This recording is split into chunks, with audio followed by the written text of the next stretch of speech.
بسم اللہ الرحمن الرحیم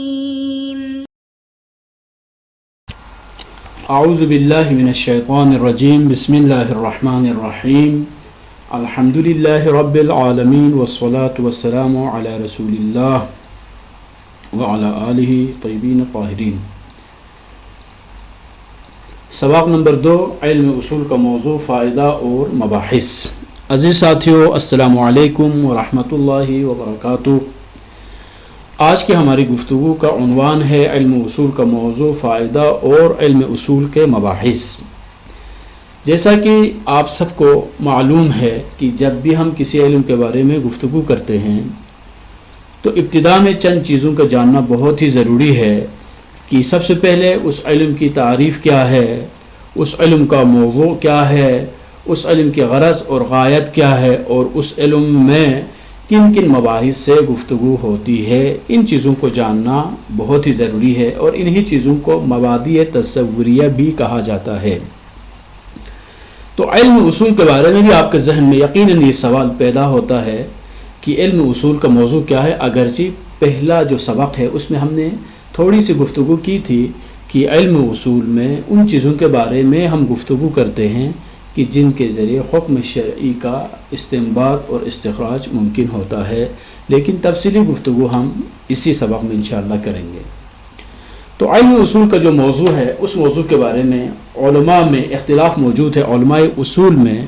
بہت اختلافات جو ہے پائے جاتے ہیں کہ علم اصول کا موضوع کیا ہے۔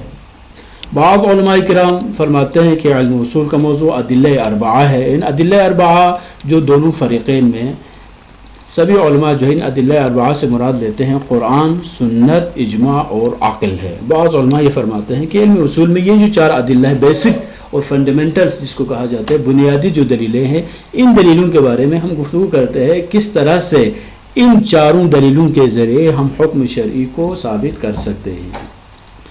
بعض علماء فرماتے ہیں نہیں، ان چار کے علاوہ استصحاب بھی علم اصول کے موضوع میں شامل ہے۔ استصحاب انشاءاللہ بعد میں ہم اس کے بارے میں گفتگو کریں گے کہ بنیادی طور پر استصحاب یہ ہے کہ ابقاء ما کان، ایک حکم پہلے موجود تھا اور اس حکم سابق کو زمان لاحق میں، ان زمان شک میں اسی حکم سابق کو جاری کرنے کو استصحاب کہا جاتا ہے۔ بعض علماء نے فرمایا کہ ان چاروں کے علاوہ استصحاب بھی علم اصول کے موضوع میں شامل ہے۔ بعض علماء اہل سنت کے ہاں کہ ان چاروں دلیلوں کے علاوہ قیاس ہے، استحسان ہے، مراسل مرسلہ ہے وغیرہ کو بھی علم اصول کے موضوع میں شامل کرتے ہیں۔ لیکن کتاب الموجز کا جو مصنف ہے آیت اللہ جعفر السبحانی، محقق جعفر السبحانی، ان کے نظریے کے مطابق علم اصول کا موضوع ہر وہ شے جس کے ذریعے احکام شرعیہ کا استنباط کیا جا سکتا ہو اور جو فقہ میں دلیل بننے کی صلاحیت رکھتی ہو، وہ علم اصول کا موضوع ہے۔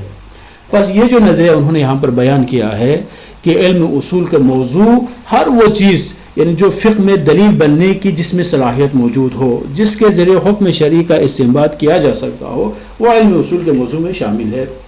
تو یہ تعریف کمپیریٹیولی اگر ہم دیکھیں گے تو باقی تعریفوں سے یہ تعریف، اس کا جو دائرہ ہے وہ دائرہ تھوڑا سا وسیع ہے، کیونکہ اس میں قرآن بھی شامل ہے، سنت بھی شامل ہے، اجماع بھی شامل ہے، عقل بھی شامل ہے، اسی طرح سے باقی ادلہ کہ یہ سب جو اس میں شامل، سارے ادلہ اس میں شامل ہو سکتے ہیں، اس میں کوئی مشکل نہیں ہے۔ لیکن یہ جو نظریہ ہے صرف جعفر سبحانی کا نہیں ہے، بلکہ یہ اصول الفقہ دیگر جو ماہرین ہیں ان میں سے بھی بہت سو نے یہی نظریہ اختیار کیا ہے، جیسے کہ شیخ مظفر رضوان اللہ تعالی کا بھی یہی نظریہ ہے۔ بس اگلا جو سوال ہوتا ہے وہ یہی ہے کہ علم اصول پڑھنے کا ہمیں فائدہ کیا ہوگا، علم اصول کا فائدہ کیا ہے، غرض و غایت کیا ہے، کیوں ہم علم اصول پڑھتے ہیں۔ تو اس کے ایک طالب علم جو ہے علم اصول پڑھنے کے بعد وہ کیا کیا چیزیں جو ہے وہ حاصل کر سکتا ہے، اس میں کون کون سی مہارتیں اس میں آنا ضروری ہے۔ تو فرماتے ہیں علم اصول پڑھنے کا فائدہ یہی ہے کہ اس کے سمجھ کے پڑھنے سے انسان میں ادلہ شرعیہ کے ذریعے احکام شرعیہ پر استنباط کرنے کی صلاحیت پیدا ہوتی ہے۔ دنیا میں جتنے بھی علوم ہوتے ہیں جو تھیوریٹیکل جس کو علم کہتے ہیں، کہ جس کو ہم ایکیڈمک جو ایک علم ہے، ایک ہمارے پر پروفیشنل علوم سے وہ علوم ہے، ان کے علاوہ یہ جتنے بھی جو علوم ہے اس میں عام طور پر ایبلٹی کا پیدا کرنا، صلاحیت کا پیدا کرنا، یہ بہت ہی اہم ہے۔ جیسے کہ منطق پڑھنے کا فائدہ کیا ہوتا ہے کہ انسان میں فکری جو غلطیوں سے اپنے آپ کو بچانے کی اس میں صلاحیت پیدا ہوتی ہے. کوئی اگر عربی جو گرامر ہے اس کو اگر کوئی پڑھ لیتا ہے، وہ عربی گرامر کو اگر کوئی صحیح طرح سے سیکھ لیتا ہے تو اس کے نتیجے میں وہ زبان میں جو ادبی جو غلطیاں ہیں وہ انسان جو کر سکتا ہے، عربی بولتے ہوئے جو مسائل پیش آ سکتے ہیں اس میں اپنے آپ کو درست طریقے سے اپنے معافی ضمیر کو دوسروں تک پہنچانے کی اس میں صلاحیت پیدا ہوتی ہے. تو اسی طرح سے علم اصول کا فائدہ یہی ہے کہ اس کے نتیجے میں، اس علم اصول کے پڑھنے کے نتیجے میں وہ ایبلٹی پیدا ہوتی ہے، وہ صلاحیت پیدا ہوتی ہے. اس صلاحیت کے بل بوتے پر، اس صلاحیت کی روشنی میں وہ احکام شرعیہ کو استنباط کر سکتا ہے، اور وہ ان چیزوں کے بارے میں آگاہی اس کے لیے حاصل ہوتی ہے جن کے ذریعے فقہ میں استدلال کیا جا سکتا ہے. یعنی وہ کون کون سی چیزیں ہیں کہ جن کو ہم دلیل کہہ سکتے ہیں، کہ یہ جو بصیرت اس میں پیدا ہو جاتی ہے کہ کون سی چیز کی کہاں پر دلیل بننے کی صلاحیت رکھتی ہے، کیا اس چیز کے ذریعے، اس دلیل کے ذریعے کیا حکم شرعی کو ہم استنباط کر سکتے ہیں یا نہیں کر سکتے، خود یہ دلیل شریعت کی نگاہ میں شریعت کے ہاں قابل قبول ہے یا نہیں ہے، یہ صلاحیت جس میں پیدا ہو جاتی ہے. اس کے بعد علم اصول کے جو مباحث ہے وہ کون کون سے مباحث ہے جن کے بارے میں علم اصول میں گفتگو کی جاتی ہے. تو سب سے پہلے بنیادی طور پر مختلف طریقوں سے علماء نے ان مباحث کو مطرح کیا ہے. بعض علماء فرماتے ہیں کہ دو قسمی مباحث کو مباحث علم اصول کو مطرح کرتے ہیں کہ علوم میں مثلا کیا ہے، مباحث عقلیہ اور مباحث لفظیہ. لیکن یہاں پر جو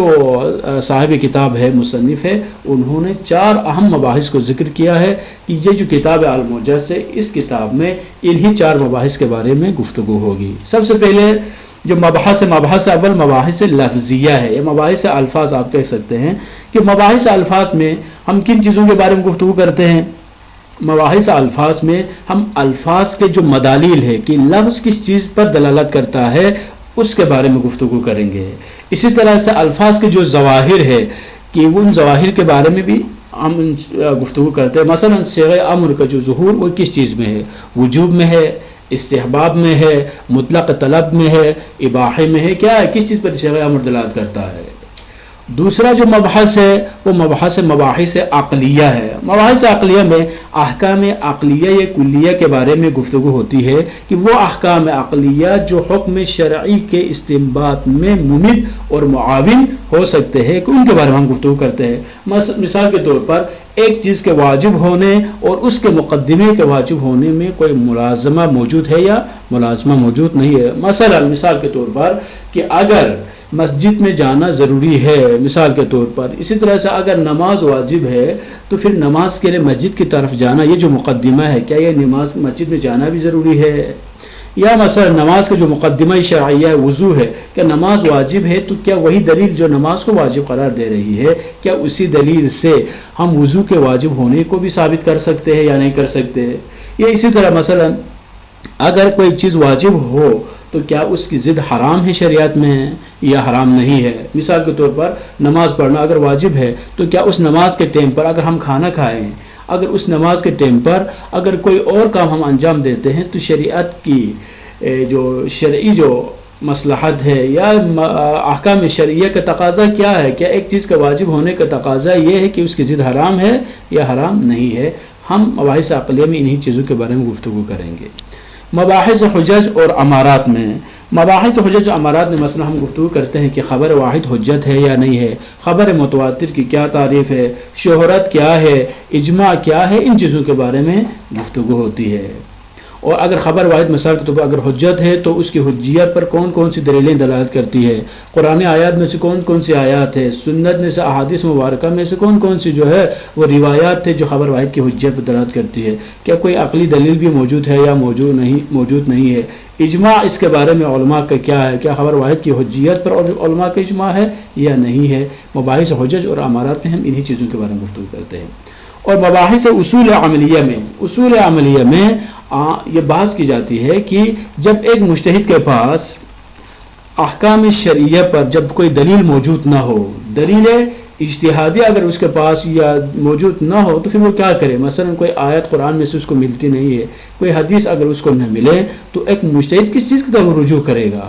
کیا اس کے لیے بھی کوئی بیسس موجود ہے وہ بھی کسی اور دلیل، ان 4 دلیلوں کے علاوہ بھی کوئی اور دلیل موجود ہے جن کے ذریعے وہ احکام شرعیہ کو ثابت کر سکتے ہیں یا نہیں کر سکتے، تو وہ اصول جو مجتہد کو مقام تحیر میں اس تحیر سے نکالنے کے لیے کام آتے ہیں، ان اصول کو اصول عملیہ کہا جاتا ہے۔ مثلا براءت ہے، استصحاب ہے، تخییر ہے، احتیاط ہے، کیا ہے، ان چیزوں کے بارے میں مباحث اصول عملیہ میں گفتگو ہوتی ہے۔ انشاءاللہ اگلی جو ہماری گفتگو ہوگی وہ گفتگو ہم وضع کے بارے میں کریں گے۔ والسلام علیکم ورحمۃ اللہ وبرکاتہ۔